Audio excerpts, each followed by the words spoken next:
Hello everyone and welcome to All Time Scary. I'm here today with a video full of Mandela effects. We are about to mix things up on this channel in a new and exciting way, as you'll soon find out. We're going to cover a ton of Mandela effects in this video, including topics such as Ben Franklin, a dog you might have all heard of named Lassie, and the always cool Japanese ninja.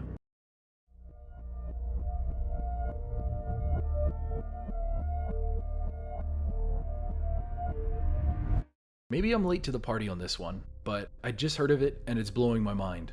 How many of you remember Lassie? The fictional female rough collie dog who starred in movies, radio dramas, as well as an unbelievable amount of television shows, specials, and even a PlayStation 2 game. Seriously, I'm not even joking, that was a real thing. Well, apparently there's a Mandela effect regarding her that's got a lot of people scratching their heads. Do you remember people saying the phrase, "What is it, Lassie? What? Timmy's fallen in the well?" Well, apparently that phrase has never been mentioned before, and this scenario has never played out before in any of the Lassie media, including all 571 episodes of the Lassie TV show. In fact, the only people in all of Lassie that I could find that fell into a well was a water company guy that pushed Timmy, and in return Lassie tackled him into a well in an episode called The Well, and Timmy's great uncle who fell into a well in season 4's The Crow. But the story doesn't end there, it gets deeper. This phrase or concept of Timmy falling into the well is so well known and so prevalent that John Provost, the man who played Timmy Martin, actually named his autobiography Timmy's in the Well, the John Provost story. And to make things even weirder, as it is now, it wasn't Timmy that fell down the well, it was actually Lassie. Apparently in a 2-part episode in season 17, Lassie was the one to fall down the well and Timmy had to go get help. Does any of this sound right to you? Let me hear about it in the comments below. I want to know exactly what you remember.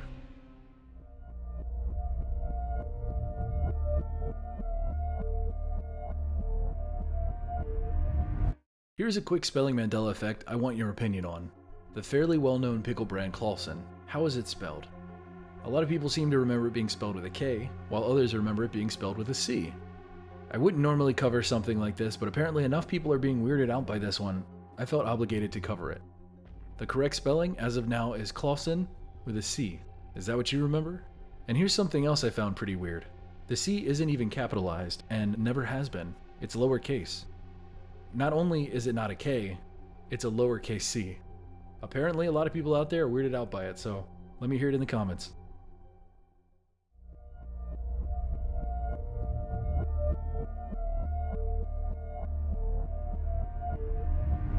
In my last video we talked about lightning, and plenty of people brought up Benjamin Franklin in the comments as a potential retort. So if you want to get the most out of this segment, please watch my last video because this builds off of it. If you're still here, well, let's continue. I looked into it and you probably wouldn't believe what I found out. The saga somehow continues. Many people believe one or both of these things regarding Benjamin Franklin. The first is that he discovered electricity with his kite and key experiment. The second being that his kite was struck by lightning. Both of these things, as of now, are false and have never been true. You know what I'm going to ask. Is that what you remember? Apparently, electricity had previously been discovered and was already widely known about in the scientific community by the 1750s. Ben Franklin's kite and key experiment was to test whether or not electricity was stored in the clouds, and if it could be stored for future use, like a battery, or as he called it, a Leyden jar. Secondly, his kite was never struck by lightning. If it had been, Ben Franklin would have been gravely injured, if not outright killed, since he was holding the string that the electricity would have traveled down.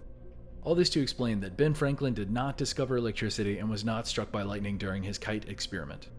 Based on hundreds of comments from my last video, I'm expecting a lot of y'all to be shocked. Pun intended. But that's not all. Even his creation of the lightning rod is now not true.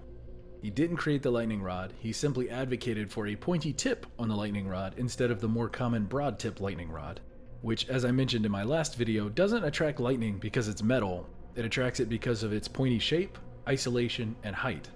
Wow, what an educational adventure this has been. What do you remember? Is this the Mandela effect changing things? Is it mass misremembering? Is it widely reported misinformation? I mean, honestly, who really knows anymore? I wonder what widely known and accepted fact isn't going to be true tomorrow.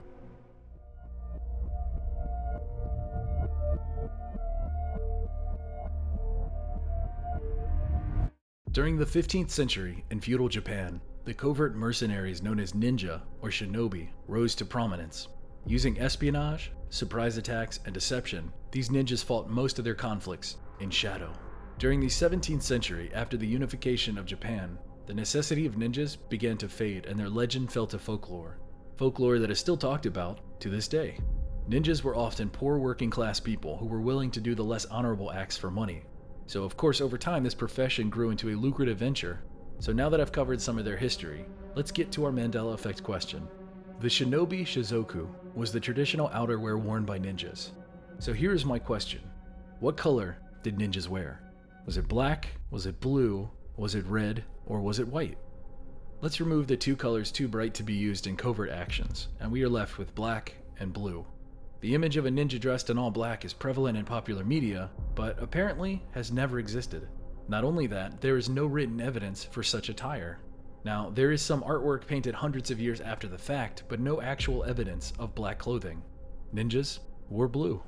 The reasoning goes as follows. Wearing black at night creates an outline around your body, because the night sky is never truly black.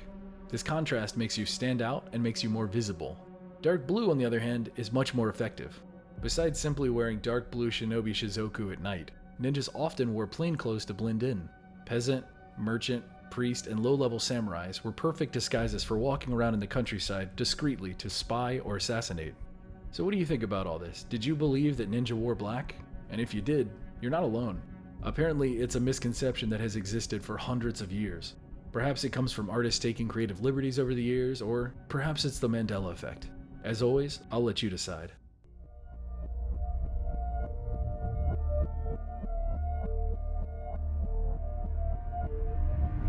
In my last video, I introduced a bonus segment where we delve deep into older Mandela effects that have had some kind of new evidence or residue appear.